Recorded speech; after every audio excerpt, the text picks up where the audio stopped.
maintenant sont devenus. Ce sont les fidèles qui décident de ce que le pasteur doit prêcher, qui décident de qui il va inviter et qui va prêcher, qui décident de la direction de l'Église au lieu que ce soit le Saint-Esprit. Et l'Église de Laodicée est la dernière Église dont parle Jean dans Apocalypse. Rappelez-vous qu'il a parlé de cette Église. C'est la 7e Église, la dernière. Et cette Église est caractérisée par l'apostasie. C'est une Église riche, une Église forte, mais une Église malade, comme l'Église des temps de la fin. L'Église des temps de la fin est devenue riche. L'Église des temps de la fin est devenue forte. Elle a engendré des millionnaires, des milliardaires. Les pasteurs même sont devenus des millionnaires et des milliardaires. Et comme l'Église de Laodicée l'a dit, l'Église d'aujourd'hui dit aussi à Jésus, nous n'avons besoin de rien. Nous sommes riches. Nous sommes grands. Nous sommes prospères. Nous n'avons pas besoin de Dieu. Une parole grave où l'Église dit « Je n'ai besoin de rien ». « Je n'ai besoin de rien » est un signe de manque de soif. À la fin des temps, les gens viendront à l'Église sans avoir la soif de Dieu. Les gens prieront, mais ils diront à Dieu, on n'a besoin de rien. On n'a pas besoin de toi. On a tout. On est béni, on travaille, on voyage. On a un compte en banque rempli. On n'a besoin de rien. Et Jésus dit à cette Église qui pense être forte, cette Église qui pense être puissante, il dit à cette Église, tu es pauvre et tu es nu. Demande-moi. Manifeste que tu as besoin. Et la Bible dit, je me tiens à la porte et je frappe. La plupart des temps, nous utilisons ce passage pour parler aux païens. Mais dans le vrai contexte, cette parole ne concerne pas les païens. Cette parole concerne l'Église. À la fin des temps, le maître de l'Église sera en dehors de l'Église. Et il frappera à la porte de l'Église pour que les pasteurs lui rendent son Église. Jésus se retrouve dehors. Dans la plupart d'églises, Jésus est dehors. Il n'est pas au centre. Ce n'est pas lui qui dirige, ce n'est pas lui qui conduit. Ce sont les hommes de Dieu qui dirigent. C'est l'Église qui dirige. Ce sont les fidèles qui dirigent. Et il est possible de s'appeler une Église de Jésus, mais sans avoir Jésus et sans avoir soif de Jésus.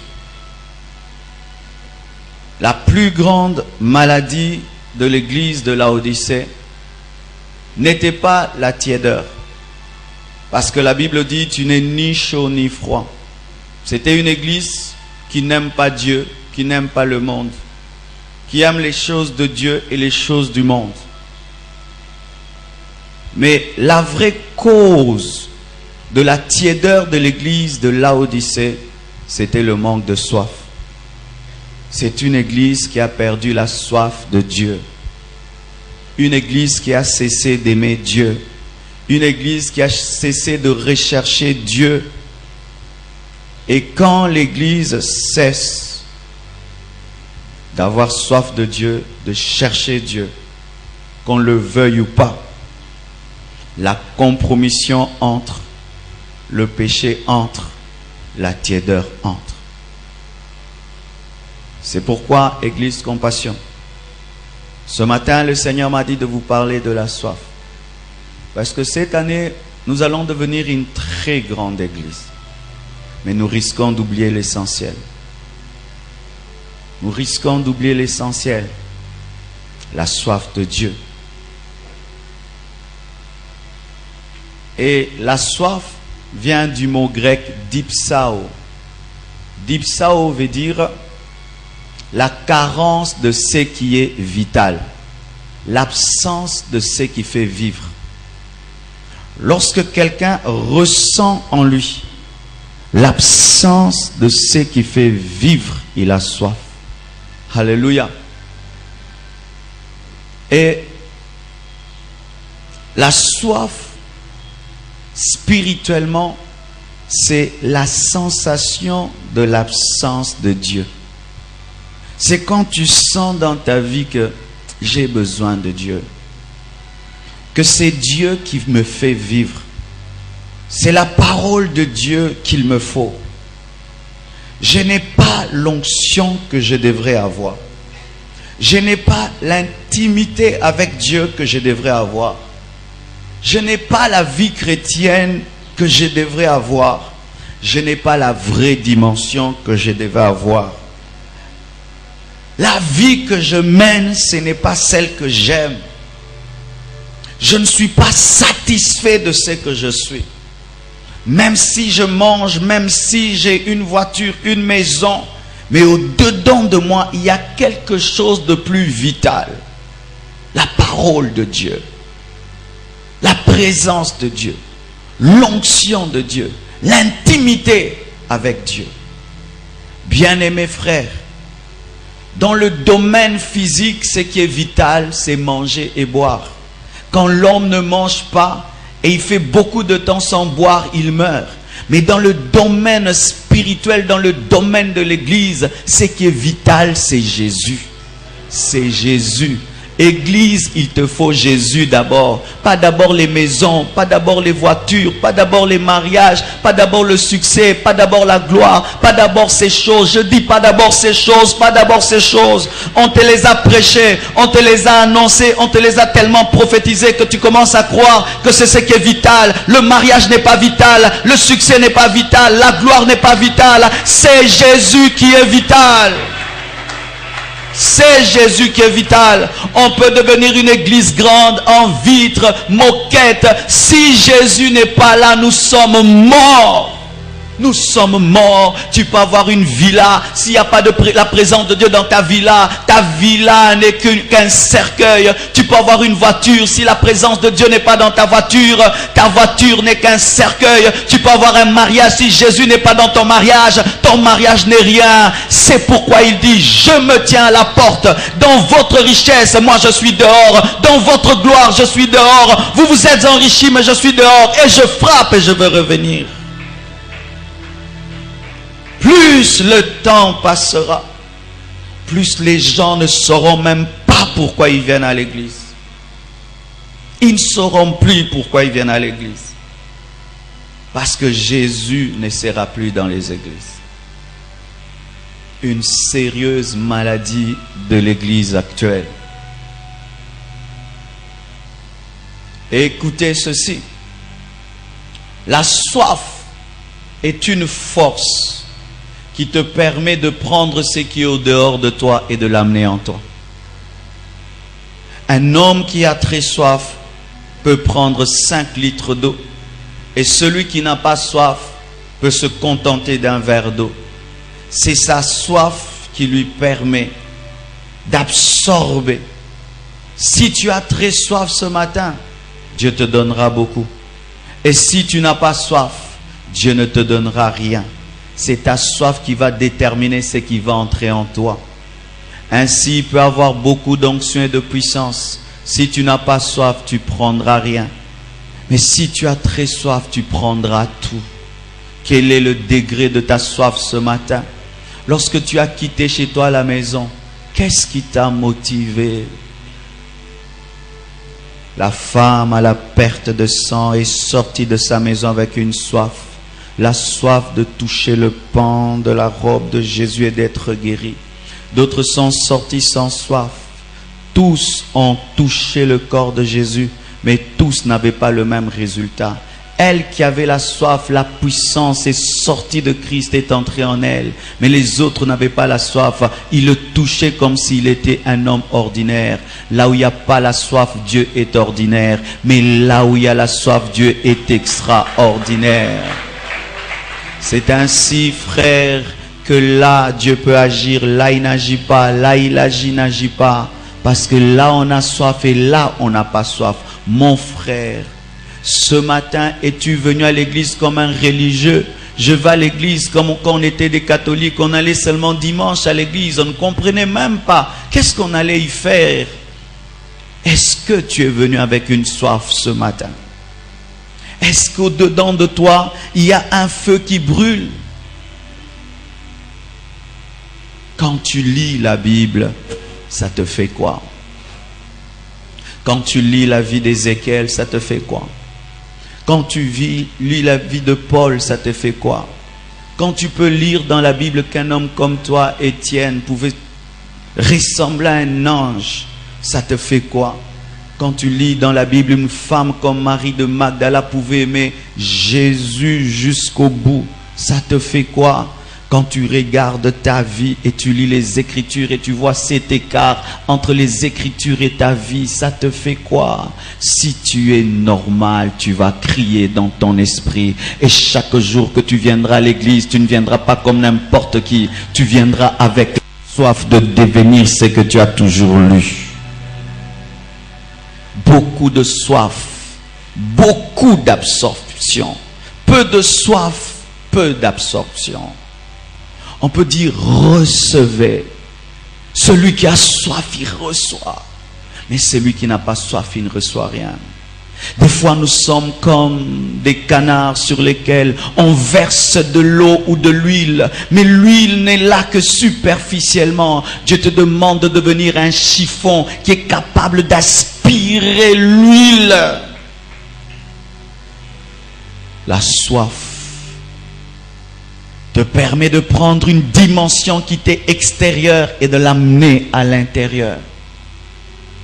La soif peut te permettre d'entrer dans un endroit où il y a l'atmosphère de la puissance et de recevoir la puissance qui est là. La soif peut te permettre de recevoir cette année l'onction de ta destinée. La soif. La soif peut te permettre cette année d'opérer dans des dimensions que tu n'as jamais expérimentées depuis que tu es chrétien. La soif peut t'amener à prier toute une nuit. La soif peut t'amener à jeûner 30 jours. La soif peut t'amener à te priver de nourriture parce que tu as faim d'autre chose que de la nourriture. Alléluia. Bien-aimés frères, j'aimerais vous dire, mes chers frères congolais, il n'y a point de réveil autour du matériel. Il n'y a le réveil qu'autour du spirituel. Jamais dans l'église, dans l'histoire de l'église, depuis les apôtres jusqu'à aujourd'hui, on a entendu qu'il y a eu un réveil autour des bénédictions. Tous les réveils ont été caractérisés par une chose, la soif de Dieu. Je ne suis pas contre les voitures, contre les maisons, contre les voyages. Nous allons avoir toutes ces choses. Mais je sais que l'essentiel qui peut bouleverser le cœur d'un homme, c'est l'amour de Dieu. Je sais que ce qui peut changer un homme, ce n'est pas une voiture, une maison. Le cœur de l'homme a un vide en forme de Dieu que seul Dieu peut remplir. La maison ne peut remplir ton cœur. La voiture ne peut remplir ton cœur. Les vêtements ne peuvent remplir ton cœur. Même un enfant ne peut remplir ton cœur. Mais Jésus-Christ de Nazareth est capable de remplir le vide de ton cœur. Tu peux tout y mettre. Jamais tu ne seras comblé. Tu peux tout mettre. Quand j'étais un jeune garçon dans la petite chambre que mes parents m'avaient donnée, je disais, Seigneur, si tu me donnais autant de vêtements, autant de chaussures, je serais heureux. Aujourd'hui, je me moque de ces prières que je faisais. Rien ne peut te rendre heureux si Christ n'a pas rempli ton cœur. Rien et rien. Pourquoi? Tu es spirituel. spirituel, tu es divin, tu n'es pas d'abord matériel, tu es d'abord spirituel et seul le spirituel peut combler ta vie. C'est pourquoi tu es étonné que malgré ta bénédiction, tu n'as pas de paix, parce que tu es béni, mais Jésus est au dehors, ce qui fait que ta bénédiction n'est plus une bénédiction, car la bénédiction demeure une bénédiction lorsque le bénisseur est à côté de la bénédiction. La guérison demeure une guérison lorsque le guérisseur demeure à côté de la guérison. L'élévation reste l'élévation lorsque celui qui t'a élevé demeure dans ton élévation. Pensez-vous que Salomon était heureux lorsqu'il commençait à avoir 700 femmes et tout le reste, et qu'il était l'homme le plus sage du monde, mais il était dans l'impudicité et l'adultère? Pensez-vous qu'il était heureux? Pensez-vous que Salomon était heureux lorsqu'il avait tout ce qu'un homme peut désirer? Écoutez les paroles de cet homme qui avait tout. Vanité de vanité. Tout est vanité. Pourquoi? Si Dieu n'est pas au centre, tout est rien. Ta vie a de la valeur à cause de la présence de Dieu. C'est pourquoi ayez soif de Jésus. Chaque matin quand tu te réveilles, avant de désirer ton déjeuner, désire la présence du Saint-Esprit. Chaque midi avant de manger, désire la présence de Jésus. Chaque nuit avant de dormir, désire qu'il dorme avec toi. Et que tous les jours de ta vie, ce ne soit qu'une quête de plus et de plus et de plus de Dieu. Il n'y a aucun réveil autour de la main de Dieu. Il n'y a le réveil qu'autour de la face de Dieu. Quand l'Église cessera de rechercher la main de Dieu et commencera à rechercher sa face, alors le réveil viendra. Car lorsque tu vois sa face, ta face te change en sainteté, en gloire et en puissance. Mais tu peux être béni par la main de Dieu, mais ta vie n'a pas changé. Combien de gens ont vu la main de Dieu, mais n'ont jamais changé? Mais lorsque Moïse a rencontré son visage, la Bible dit que son visage aussi rayonnait. La Bible nous dit que nous le contemplons au travers d'un miroir. Alléluia. Et nous sommes transformés dans la même image de gloire en gloire. Qu'est-ce qui t'amène à l'église? Si ce qui t'amène à l'église, ce n'est que le matériel, tu n'as rien compris. Si ce qui t'amène à l'église, c'est seulement le voyage, le mariage, tu n'as rien compris. Si ce qui t'amène à l'église, c'est seulement recevoir des petites bénédictions, tu n'as rien compris. Il a plus que cela à te proposer, lui-même. Lui-même, il aimerait être ta bénédiction. Il aimerait être ton cadeau. Il aimerait être ton roi, ton seigneur. Mais je sais que si j'ai le roi Assyrus, j'aurai tout ce qui est à lui. Car un jour le roi a dit même à Esther, je peux te donner même la moitié de mon royaume. Elle n'a jamais cherché le royaume, mais quand elle a eu le roi, elle a eu tout ce qui était au roi. Je ne veux pas la bénédiction, je veux le Jésus qui bénit. Et si j'ai le Jésus qui bénit, la bénédiction est à moi. Je ne veux pas la richesse, je veux le Dieu qui donne la richesse. Et s'il est avec moi, je ne manquerai de rien. Mon Rédempteur est vivant, il ne m'abandonnera pas. Même dans la vallée de l'ombre de la mort, il sera là. L'Éternel est mon berger, je ne manquerai de rien. Je veux qu'il soit mon berger. S'il est mon berger, je ne manquerai de rien. Tu veux quoi? Sois mon berger. Et que je devienne ta brebis. C'est tout ce que je veux. Mais je sais que si je suis une brebis de Jésus, la brebis de Jésus ne manque de rien. Revenez à l'amour pour Jésus.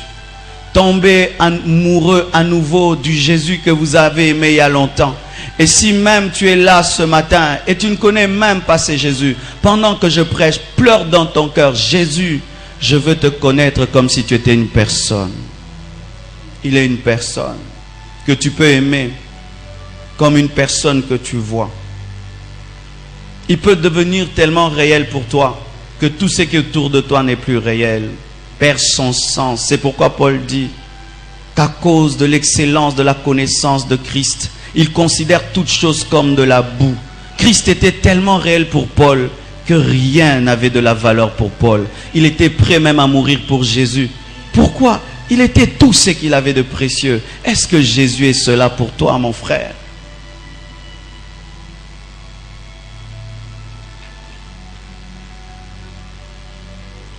Et quand les gens commencent à avoir soif de Dieu, ils commencent à nous voir pleurer devant Dieu. Vous savez pourquoi nous ne pleurons plus devant Dieu? On n'a pas soif de lui. On n'a pas soif de lui. Le jour que tu auras soif de Dieu, des larmes d'amour couleront de ton visage. Le jour que tu auras soif de Dieu, ton cœur se déchirera. Si dans ce monde, un garçon aime une fille, il aime tellement, mais ce n'est pas sa sœur, ce n'est pas sa mère. Et un jour, cette fille lui dit, je ne t'aime pas, je m'en vais. Tu vois ce garçon qui pleure. Pendant un mois, il ne mange pas, il maigrit parce que la fille ne l'aime plus. Mais quand Dieu voit que lorsque tu t'approches de lui, l'expression de l'amour que tu donnes aux femmes, que tu donnes aux hommes, tu lui as jamais donné. Tu n'as encore rien compris. Tu n'as encore rien compris. Le jour que Pierre a renié Jésus, il a pleuré. Il a pleuré parce qu'il avait renié Jésus. Pierre aimait Jésus, mais n'avait pas la force de le suivre. Et quand il s'est rendu compte à quel point il avait déçu Jésus, Pierre a pleuré. Est-ce que tu pleures encore? Quelle est la dernière fois dans la prière que tu as pleuré? Quelle est la dernière fois dans ta prière où des larmes ont coulé? Car des fois, parler ne suffit pas pour exprimer ce qu'on ressent. Les prières liquides, des fois, sont nécessaires pour que Dieu ressente ce que tu ressens. N'ayez jamais honte de pleurer dans sa présence. N'ayez jamais honte de pleurer dans sa présence. Car là où il y a l'amour, il y a toujours des pleurs. L'amour fait toujours pleurer.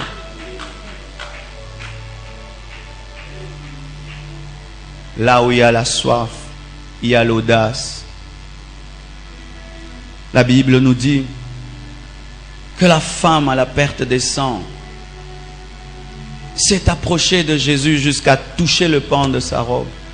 Mais c'était interdit à une femme souillée de s'approcher des gens. Mais elle a risqué tout. Tu sais pourquoi Dieu n'agit pas dans ta vie? Tu n'es pas audacieux. Chaque fois que tu veux faire quelque chose, tu regardes toujours à gauche et à droite. Qu'est-ce qu'on dira? Tu vas continuer ainsi. Pourquoi as-tu besoin de la permission des autres pour aimer Dieu? Pourquoi as-tu besoin que les autres aiment Dieu pour que tu l'aimes? Pourquoi as-tu besoin de cela? Les 4 hommes qui ont pris leur frère et l'ont amené sur le toit, n'ont demandé de permission à personne. Ils avaient soif de voir leur frère guérir, leur ami guérir, et ils ont cassé le toit. Nos églises des fois sont trop calmes parce qu'il n'y a pas de soif. Lorsque la soif viendra, les gens vont bousculer le protocole et le programme de l'église. Est-ce que c'est bien aimé? On suivait un protocole, ils s'en foutent du protocole. Ou est-ce que dans une église on prêche et quelqu'un dort devant? Ils s'en foutent de ce que vous penserez de lui. Il s'en fout de cela. Sa soif lui dit va te prosterner. Et il se prosterne. Il s'en fout de toi. Pourquoi ta vie est contrôlée par les regards des hommes? Qu'est-ce que les hommes ont fait de toi? Qu'est-ce qu'ils feront de toi? Si la femme à la perte de sang avait tenu compte des apôtres, est-ce qu'elle serait guérie? Elle ne serait jamais guérie. Et tu risques de demeurer dans ton problème toute ta vie parce que tu n'as pas d'audace. Quand un homme désire une chose ardemment, il ne respecte plus le protocole. Il ne respecte plus le protocole. Des femmes peuvent se tenir même devant un char de combat, dire tuez-moi.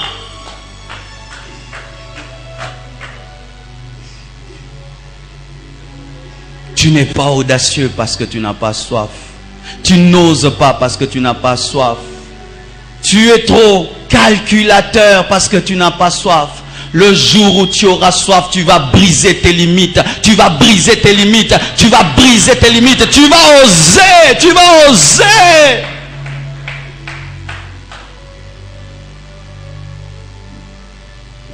Quand on a soif, on attend. La soif amène la patience. La soif amène l'homme à offrir son temps à Dieu. Nous venons à l'église pressés. Nous rentrons pressés. Nous venons à l'église vide et nous rentrons vides. Des fois même, mes frères, tu pries pourquoi?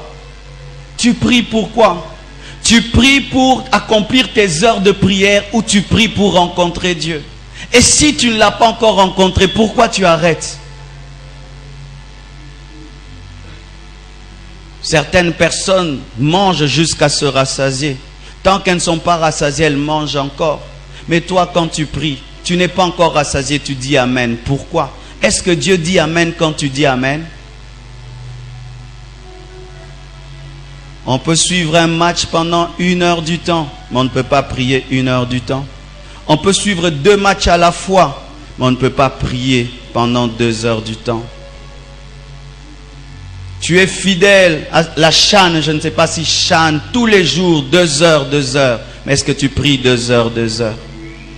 Tant que le match n'est pas fini, tu ne peux pas te lever. Mais tu te lèves avant que Dieu n'ait fini. Il suffit qu'on déborde de 5 minutes, tu deviens nerveux. Mais tu peux déborder dans une série télévisée. Nous invitons Dieu, mais on ne le respecte pas. Seigneur, viens, il vient, va-t'en, je suis pressé. La montre est devenue un dieu dans la vie des chrétiens. Et ils disent qu'ils sont très ponctuels quand il s'agit de l'église, mais dans d'autres domaines, le temps ne compte pas. Quand tu es avec un être que tu aimes, tu ne comptes pas le temps, mais quand il s'agit de Dieu, tu comptes le temps. Et tant que l'église ne donnera pas à Dieu suffisamment de temps, le réveil ne viendra jamais. Car des fois, pour qu'il réveille, un culte de 3 heures peut te transformer en culte d'1 heure, plutôt de 10 heures du temps. Dans tous les livres de réveil que j'ai lus, des réunions de 2 heures se sont transformées en réunions d'1 semaine. Où vous venez à l'église avec le but de rentrer. Mais Dieu vous prend et vous faites 1 semaine. Vous téléphonez vos frères, vous dites quelque chose s'est passé à l'église, il n'y a pas moyen de rentrer. Pressé, pressé, pressé, pressé, pressé, pressé, pressé pour faire quoi? Aller chez Tintin. Pressé, pressé, aller où? Chute de ma vallée. Pressé, pressé, pressé pour aller où? Même les kimmanguistes ont de quoi nous enseigner dans ce domaine. Ils peuvent prier du matin jusqu'à 15 heures. Mais si tu fais ça, l'église va plus grandir. Il donne trop de temps à Dieu. Des fois, nos cultes prennent fin quand Dieu vient de commencer de faire son travail. Quand Dieu commence, on doit dire Amen. Et même dans le secret de ta chambre, tu es tellement chronométré. Je veux prier 30 minutes. Quand c'est 30 minutes, Amen. Mais est-ce que Dieu t'a dit de te lever? Est-ce qu'il a dit qu'il a fini? Et tu dis non, j'ai des choses à faire, il accepte. Mais il voit que dans d'autres domaines, tu donnes 3 heures, 4 heures, 5 heures du temps. Il a de quoi être jaloux. Le temps. Et ce que vous ne savez pas, autant vous cherchez Dieu, Dieu vous cherche. Oui. Lorsque Moïse est allé au sommet de la montagne, ne pensez pas que le premier jour directement Dieu lui a donné les lois, non. Quand Moïse est allé à la montagne, pendant 7 jours, Dieu ne parlait pas. Dieu regardait Moïse. Il le regardait seulement. Il ne parle pas. Ce n'était pas un rendez-vous professionnel, c'était un rendez-vous d'amour. Et quand Moïse est monté à la montagne, Dieu était content d'avoir son serviteur. Au moins toi, tu m'as cherché. Au moins toi, tu es là, Moïse. Quand tout le monde dort et que c'est toi qui te lèves pour prier, Dieu dit, au moins toi, tu me donnes le temps. Quand tout le monde refuse de chercher Dieu, mais toi, tu le cherches, tu l'adores. Il dit, au moins toi. Parce que si vous ne savez pas, Dieu est un ami qui cherche des amis. Lisez la Bible. La Bible est un livre d'amour. C'est un livre d'amitié. Lisez le livre de Cantique de Cantique. Personne ne peut écrire des si belles pages à une femme. Mais il t'écrit cela. Cantique de Cantique. Lisez ce livre-là. Vous allez voir que Dieu est un amoureux. Mais comment nous venons dans les rendez-vous? On vient, nos têtes ailleurs, nos pensées ailleurs. Et nous nous plaignons, nous ne voyons pas Dieu. Tu le blesses tous les jours que tu pries.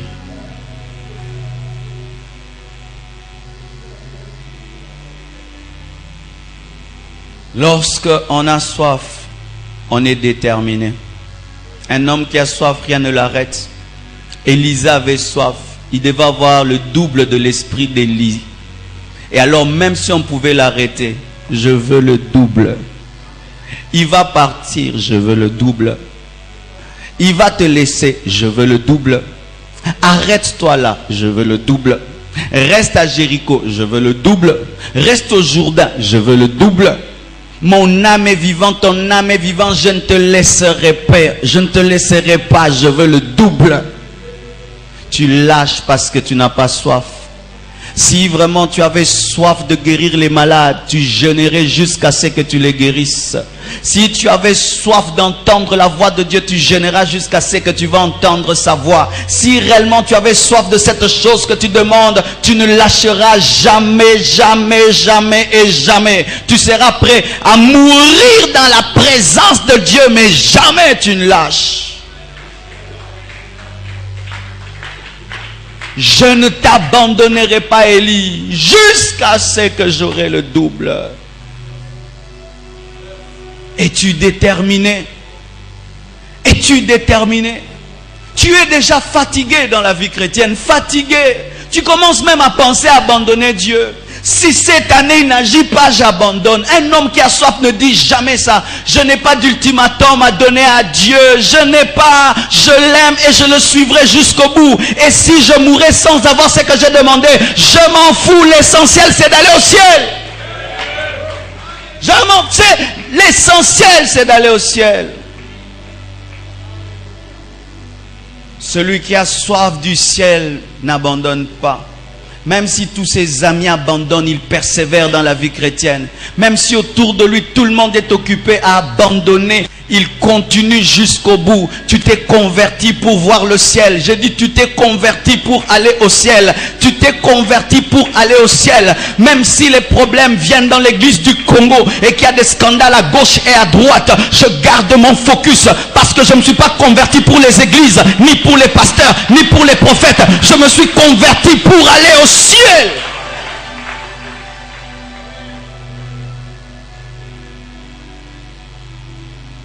Une autre chose, lorsqu'on a soif, on crie. La Bible nous dit que Bartimée avait soif. Il avait soif de voir. Il n'avait plus soif qu'on puisse lui donner de l'argent. Il n'avait plus soif de mendier. Il désirait maintenant autre chose, voir. Et un jour, il entend que Jésus-Christ est en train de passer. Car s'il avait perdu la vue, il n'avait pas perdu lui. Et il crie, Jésus, fils de David, aie pitié de moi. Jésus, fils de David, aie pitié de moi. Les gens l'arrêtent et la Bible dit, plus on l'empêchait, plus il criait, parce qu'il avait soif. Jusqu'à ce que Jésus-Christ s'est arrêté, rien que pour lui. Et il a dit, viens. L'homme qui prie avec soif atteint un niveau où il doit crier, se déchirer. Et des fois les paroles ne peuvent pas le faire. Il faut crier. Il faut crier. Crier. Lorsqu'une femme enfante, c'est impossible qu'elle enfante sans crier. Quand tu veux donner la vie, des fois il faut crier. Crier. Crier. Ou tu oublies que tu es un grand homme, une grande femme respectée. Tu cries.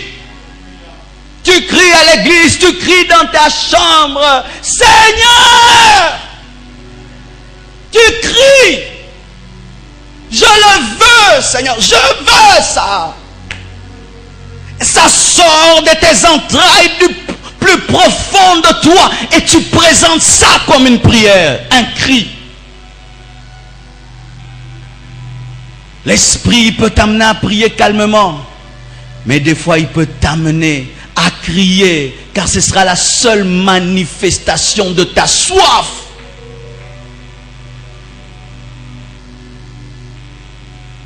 Oh, Shandara. Quelqu'un tient ce que tu aimes. Il le tient dans ses mains. Et puis tu lui dis, donne-moi ça. Il n'entend pas. Donne-moi mon enfant. Il n'entend pas. Tu vas continuer à parler au même. Tu vas dire, donne-moi mon enfant.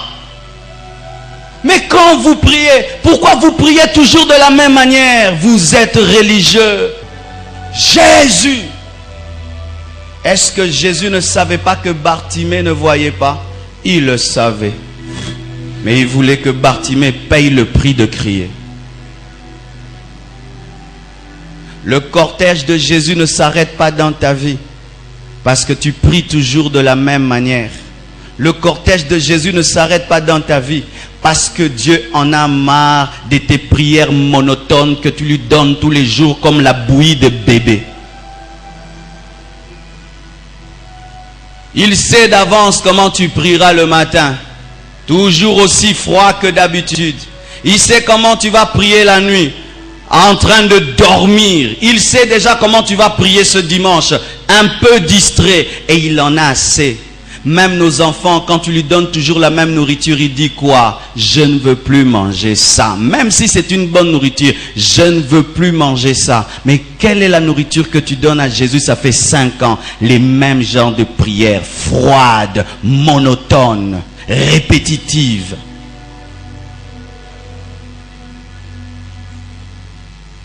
Là où on a soif, on crée des changements dans la manière de prier. Et celui qui ne se tenait jamais debout se tient debout. Et Dieu dit, oh, aujourd'hui il est debout. Celui qui ne se prosternait jamais, il se prosterne. C'est pas vrai. Il a changé de méthode. Celui qui ne pleurait pas commence à pleurer. Celui qui ne dansait jamais dans sa chambre commence à danser. Même les anges viennent vérifier. Qu'est-ce qui lui est arrivé? Tout changement dans ta spiritualité va amener un changement dans ta vie. Lorsque tu bouges, Dieu bouge. Oh! Si même les femmes, si elle a un mari qui ne l'aime plus comme avant, elle va même chez les voisines apprendre des nouveaux plats. Mais toi, tu ne peux pas donner à Dieu un nouveau plat. Ton mari, Jésus, réclame un nouveau plat. Je dis, ton mari, Jésus, réclame un nouveau plat. Tu lui as toujours servi le foufou. Il veut manger le makemba. Toujours le même à l'église. Même attitude, même comportement.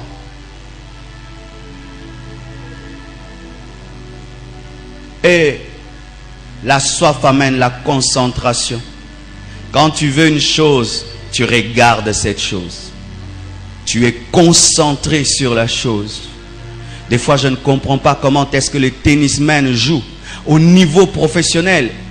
Ils ne regardent même plus la raquette. Ils regardent le ballon. Il fait que regarder le ballon. Le jour que je suis allé apprendre le tennis, on me disait de ne pas regarder ma raquette, mais de regarder le ballon. J'ai dit, comment je peux gagner sans regarder comment je tape? Il dit non, c'est que tu vois, tu l'as. Si tu vois le ballon, tu l'as. Et j'ai essayé. En jette, je fais ça. Je fais ça. Moi, je regardais que le ballon. Et toi, sois concentré sur Jésus. La Bible dit, ayez vos regards fixés sur Jésus-Christ, qui est l'auteur et le consommateur de votre foi. La Bible nous dit, lorsque Paul était en train de faire des miracles, il a regardé un homme qui s'appelle Aîné. Il a regardé le regard d'Aîné et il a vu qu'Aîné avait la foi d'être guéri. Il dit, Aîné, lève-toi, ta foi t'a guéri. Le regard.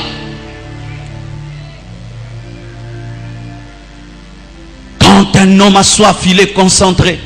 Il peut prier 8 heures du temps, il ne se fatigue pas parce qu'il a soif et il est concentré. Tu sais pourquoi tu es distrait quand tu pries? C'est parce que tu n'as pas soif. Tu sais pourquoi tu dors quand tu pries? C'est parce que tu n'as pas soif. Tu sais pourquoi tu n'arrives pas à te fixer sur Jésus dans le culte? C'est parce que tu n'as pas soif. Pense, mon frère. Si en ce lieu, j'étais en train de donner un discours et qu'après ce discours, tous ceux qui ont compris mon discours iraient aux États-Unis, penses-tu que tu allais dormir? Tu ne dormiras pas. Tu capteras toutes mes phrases parce qu'après ça, c'est les États-Unis. Mais je te dis que cette parole peut t'amener au ciel. Cette parole peut t'amener au ciel. Cette parole peut t'amener au ciel. Cette parole peut t'amener au ciel. Alléluia. Et là où il y a la soif, il y a l'humilité et la révérence. Voyez comment est-ce qu'ils se tiennent là. C'est l'Esprit de Dieu. Partout où j'ai prêché ce message, il y a eu toujours ces mêmes manifestations. Que ce soit ici, que ce soit partout. Parce que l'Esprit de l'homme répond de la même manière en tout lieu. Là où on a soif, on devient humble. La femme samaritaine était orgueilleuse devant Jésus. Tu es juif, nous sommes samaritains. Il n'y a pas de relation entre nous et vous. jusqu'à ce qu'elle comprenne que celui qui était face à elle pouvait lui donner de l'eau de vie et changer sa vie. Lorsque seulement elle a compris que celui qui était face à elle pouvait lui donner l'eau de vie, elle a dit, Seigneur, Seigneur, donne-moi de cette eau. Quand on a soif, on adore facilement. Quand on a soif, on dit facilement Seigneur. Quand on a soif, on s'humilie facilement. L'humilité vient automatiquement quand on a soif de quelque chose. Quand on désire ardemment une chose, on est prêt à fléchir ses genoux. Quand on respecte une chose, on est prêt à s'humilier. Tu sais pourquoi est-ce que tu n'adores pas? Pourquoi est-ce que tu ne t'humilies pas? Tu n'as pas suffisamment soif de Dieu. Le jour que tu auras soif, tu fléchiras tes genoux. Le jour que tu auras soif, tu vas le vénérer, tu vas l'adorer et tu vas dire, tu n'es plus un juif, tu es mon Seigneur. Donne-moi de cette eau.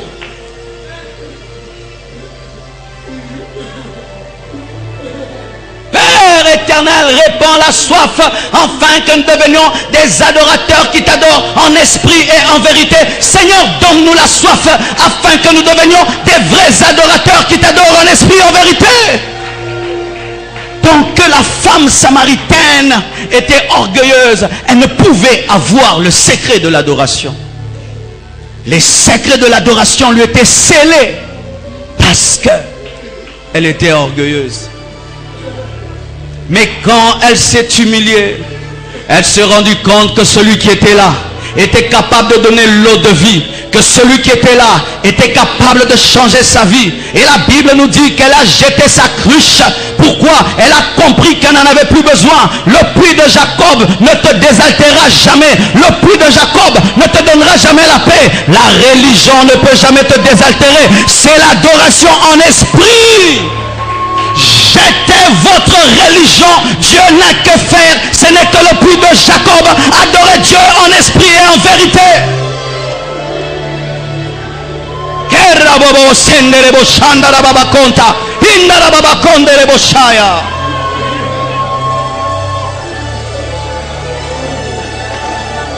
Il cherche des vrais adorateurs. Il est à la recherche. Et si tu n'as jamais su, si toi tu marches pendant que tu le cherches, lui court pendant qu'il te recherche. Si toi tu marches quand tu as sa recherche, lui court lorsque il te recherche. Car le Seigneur devant lequel tu te tiens, c'est lui qui t'a cherché en premier. Est-ce que Adam avait cherché Dieu? Est-ce que Ève avait cherché Dieu? Qui avait cherché l'autre en premier? C'était Dieu. Dieu a raison, mais lui te cherche. C'est pourquoi un homme qui cherche le Dieu qui le recherche finit toujours par le rencontrer. Car pendant que tu cours, tu marches, lui est en train de courir. Lorsque le fils prodigue est rentré à la maison, il pensait que son père ne pensait pas en lui. Alors que chaque jour il cherchait, où est-ce qu'il est en train de venir? La Bible nous dit que lorsque le fils prodigue a marché, le père a couru. L'homme qui cherche Dieu sera étonné par une chose. Il va croiser un Dieu qu'il a toujours recherché. Et quand tu vas venir, on va dire, mon fils, je t'attendais depuis longtemps. J'attendais que tu commences ce genre de prière. J'attendais que tu commences de tel genre de jeûne. J'attendais que tu commences à méditer la parole. C'est ce que j'attendais depuis toujours pour changer ta vie. Mais tu ne venais jamais.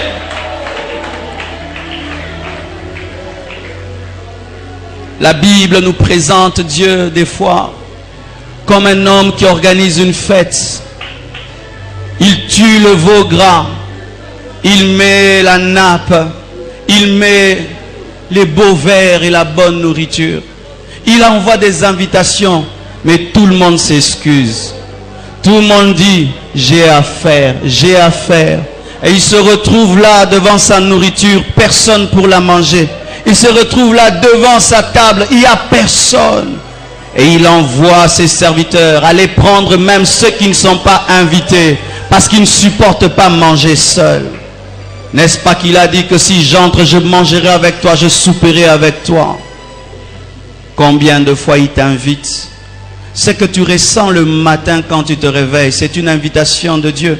N'entends-tu pas cette voix qui te dit prie? Tu n'entends jamais cette voix? C'est l'invitation de Dieu. Est-ce que tu n'entends jamais cette voix la nuit qui te dit ne dors pas comme ça, ne dors pas comme ça, prie? Est-ce que tu n'entends jamais? C'est l'invitation pour souper. Ça t'arrive jamais, même tu es au travail, tu entends une voix qui te dit retire-toi pendant la pause pour prier. Il veut le dîner. Il t'invite au déjeuner, tu ne viens pas. Au dîner, tu ne viens pas. Au souper, tu ne viens pas. Même des fois la nuit, il te réveille la nuit. Réveille-toi, prie. Mais tu aimes tellement ton lit, tu aimes tellement manger, tu aimes tellement ton lit, tu aimes tellement manger que tu n'aimes pas jeûner, que tu n'aimes pas veiller, que tu n'aimes pas prier. Mais c'est normal que tu échoues. C'est normal que tu échoues. C'est normal que tu échoues. Comment un homme peut réussir s'il ne prie pas? Comment un homme peut réussir si le matin, il ne peut même pas s'agenouiller pour prier? Comment un homme peut réussir s'il ne peut même pas la nuit avant de dormir remercier son Seigneur? Comment est-ce qu'un tel homme peut réussir? Dites-moi, dites-moi, dites-moi. Il va réussir comment?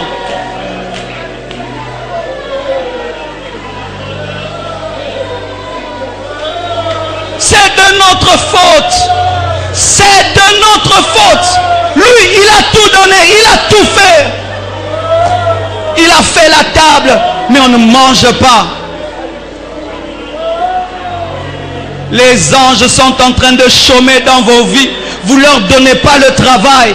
Car c'est lorsque l'église commence à prier que les anges vont en action. Les anges chôment dans vos vies parce que vous ne leur donnez rien à faire.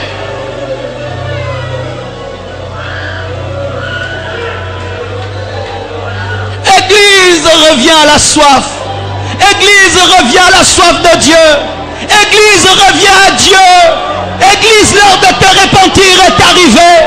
Tu t'es trop égaré du vrai chemin. L'heure est arrivée de revenir aux choses primordiales.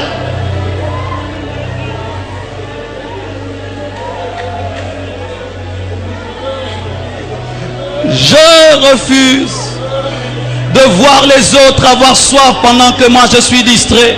Tu n'es pas venu dans ce culte pour voir comment est-ce que les autres prient, comment est-ce que les autres sont touchés par le Saint-Esprit, comment est-ce que les autres sont en train de pleurer. Dieu aussi veut que toi tu pries aussi, que tu fermes tes yeux et que tu le cherches toi aussi.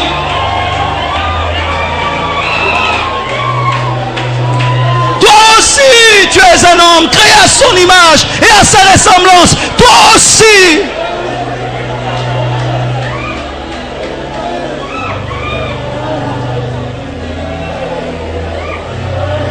Là où il y a la faim et la soif, il y a le réveil. Quand un homme a faim, il n'arrive pas à manger, il n'arrive pas à dormir. Quand un homme a soif, il n'arrive pas à dormir. La soif empêche de dormir. La faim empêche de dormir. Et quand tu as la soif de Dieu, tu vas te réveiller en esprit. La soif amène le réveil. La soif amène le réveil. La soif amène le réveil. La soif va t'ouvrir les yeux sur ta vraie dimension et te dire vie à moi dans Nzambe ezalaka boye te.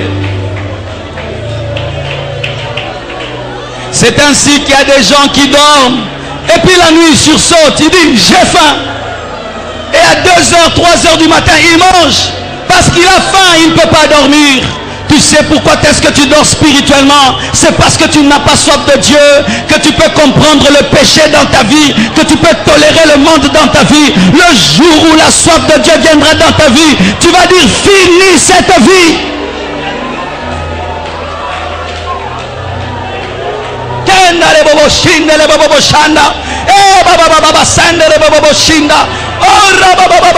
Seigneur Dieu, prends ces paroles, amène-les dans les cœurs de ton peuple ce matin. Prends ces paroles et que ces paroles deviennent du feu et puissent embraser les cœurs de ton peuple. Seigneur, prends ces paroles.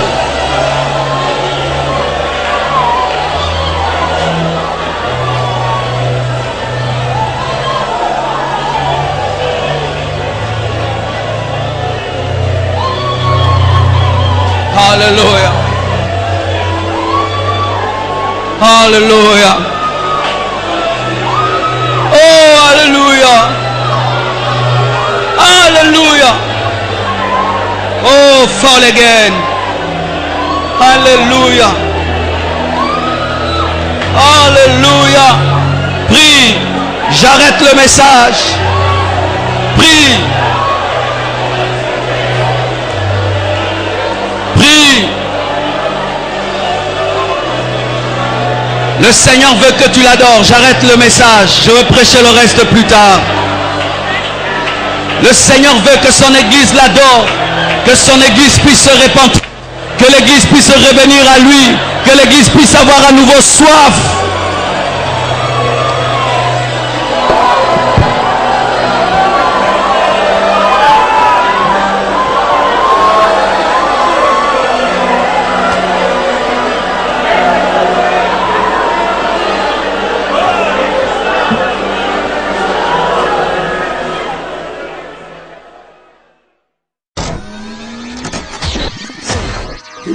www.